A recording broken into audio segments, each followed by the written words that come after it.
अगर आपकी सैलरी हर महीने ईएमआई, लोन और बिल में खत्म हो जाती है तो ये वीडियो आपके लिए।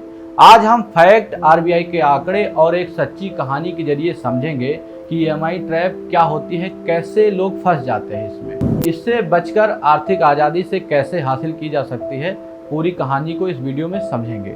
क्या आपने कभी सोचा कि आखिर ऐसा क्यों होता है कि एक मिडिल क्लास इंसान पूरी ज़िंदगी नौकरी करता है, हर साल उसकी सैलरी बढ़ती है, फिर भी उसके बैंक अकाउंट में कभी पैसे नहीं बचते।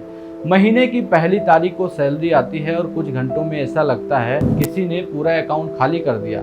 मोबाइल की ईएमआई, कार की ईएमआई, होम लोन की ईएमआई, क्रेडिट कार्ड का बिल, बच्चों का फीस, बिजली का बिल, इंश्योरेंस, किराना स्टोर में सब पैसा चला जाता है और महीने के आखिरी तक वही सवाल, पैसे कहाँ गए। इसमें आप क्या कर सकते हैं कि अपने पैसों को एक अच्छे तरीके से एक्सेल शीट में लिख सकते हैं, रेगुलर जितना भी आप खर्च कर रहे हैं, तो इससे आपको पता चलेगा कि मेरा मैक्सिमम अमाउंट किधर खर्च हो रहा है, तो उससे अपने पैसे को कंट्रोल कर सकते हैं। इसको एक कहानी के जरिए समझते हैं जिसे करोड़ों लोग जी रहे हैं लेकिन उसका नाम तक नहीं पता, इसे कहते हैं ईएमआई ट्रैप। आइए इसको कहानी के जरिए समझते हैं।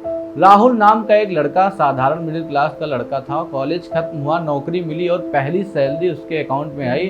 उस दिन उसे लगा कि अब जिंदगी बदल गई। कुछ महीने बाद उसने अपना पहला महंगा स्मार्टफोन खरीदा।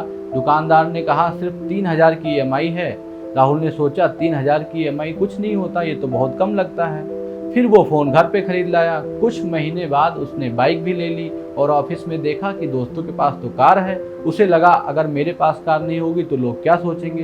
शोरूम गया, सेल्समैन ने मुस्कुराकर कहा सर आपके 12000 का ईएमआई बनेगी। राहुल ने बिना सोचे फिर से सोच लिया कि कार खरीद लेते हैं। 2 साल बाद शादी हो गई, फिर परिवार बड़ा हो गया। अब किराए के घर में रहना मुश्किल लगने लगा। बैंक से फ़ोन आता है और फ़ोन वाला बोलता है सर होम लोन ले लीजिए, प्री अप्रूव्ड है। राहुल खुश हो गया, उसे लगा अब तो अपना घर हो जाएगा। उसने होम लोन भी ले लिया। धीरे धीरे राहुल के जीवन में सब कुछ था, महंगा फ़ोन, कार, अपना घर, LED TV, fridge, washing machine, हर चीज़ उसके पास था। बाहर से देखने पर उसकी ज़िंदगी बिल्कुल परफेक्ट लगती थी। लोग सोशल मीडिया पे उसे बहुत तारीफ करते थे, आपके पास तो सब है। लेकिन किसी को अंदर से नहीं दिख रहा था कि हर महीने उसकी सैलरी आने से पहले उसका अधिकांश पैसा ईएमआई में बन चुका था। यही ईएमआई ट्रैप। इसमें इंसान गरीब नहीं दिखता लेकिन आर्थिक रूप से आज़ाद भी नहीं होता। उसकी कमाई का बड़ा हिस्सा भविष्य के बजाय पुराने फैसलों की कीमत चुकाने में चला जाता था। सबसे दिलचस्प बात यह है कि हमारा दिमाग लाख रुपए नहीं देखता है, सिर्फ 2000 रुपये देखता है, 3000 रुपये देखता है। यही तो साइकोलॉजी है जिस पर पूरी ईएमआई इंडस्ट्री काम करती है।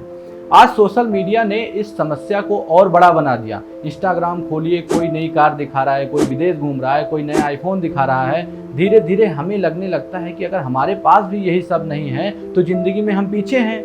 अगर हम अपनी ज़रूरतों के बजाय दूसरों की लाइफस्टाइल खरीदने लगते हैं, यही सबसे बड़ी गलती करते हैं। हम अपनी कमाई नहीं बढ़ाते बल्कि अपने खर्च बढ़ा लेते हैं। पहली सैलरी 40,000 थी तो 30,000 में काम चल जाता था। अब सैलरी 80,000 हो गई है लेकिन खर्च 75,000 हो गया है। आय बढ़ी लेकिन बचत नहीं बढ़ी। इसे ही फाइनेंस की दुनिया में लाइफस्टाइल इन्फ्लेशन कहा जाता है। अब सोचिए अगर अचानक नौकरी चली जाए तो क्या होगा। ईएमआई तो नहीं रुकेगी, बैंक यह भी नहीं पूछेगा आपकी कंपनी बंद हो गई या नहीं, आपकी तबीयत खराब है, ये थोड़ी पूछने वाली है। और पूछने के फायदे भी क्या है, आपने तो ईएमआई ले रखे हैं ना। ईएमआई समय पर जाना चाहिए। ऐसे में लोग क्रेडिट कार्ड का इस्तेमाल करते हैं, फिर क्रेडिट कार्ड भरने के लिए पर्सनल लोन ले लेते हैं, फिर एक लोन चुकाने के लिए दूसरा लोन ले लेते हैं।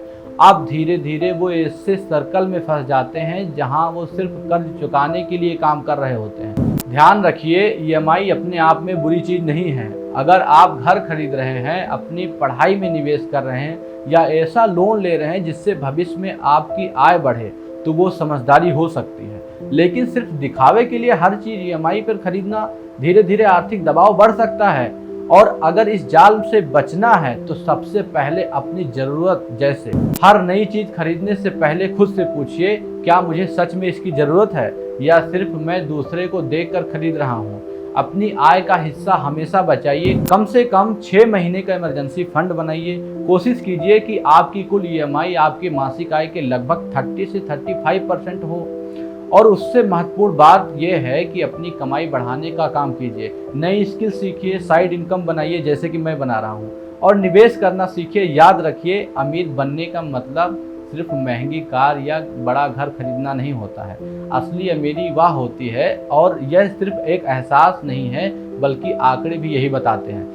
आरबीआई के अनुसार भारत में घरेलू कर्ज लगातार बढ़ रहा है और अब यह देश की जीडीपी की लगभग 41% से अधिक तक पहुंच चुका है। इसका मतलब है कि भारतीय परिवार पहले की तुलना में अब कहीं ज़्यादा उधार लेकर जिंदगी चला रहे हैं। यानी राहुल अकेला नहीं है।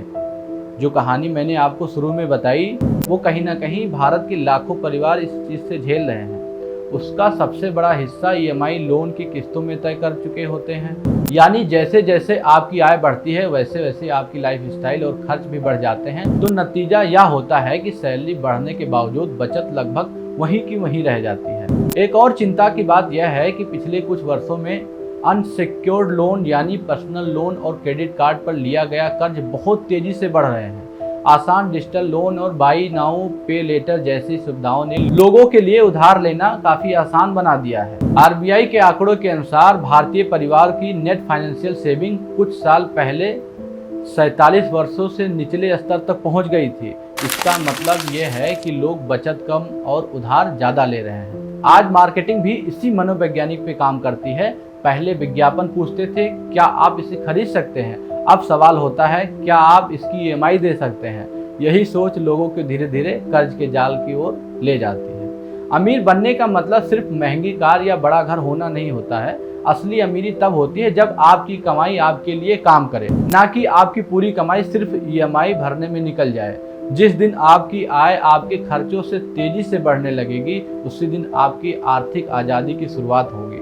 तो यह वीडियो आपको कैसी लगी? अगर आपके काम आ जाए तो लाइक जरूर करिए, कमेंट्स करिए। मिलते हैं नेक्स्ट वीडियो में, तब तक के लिए जय हिंद, जय भारत।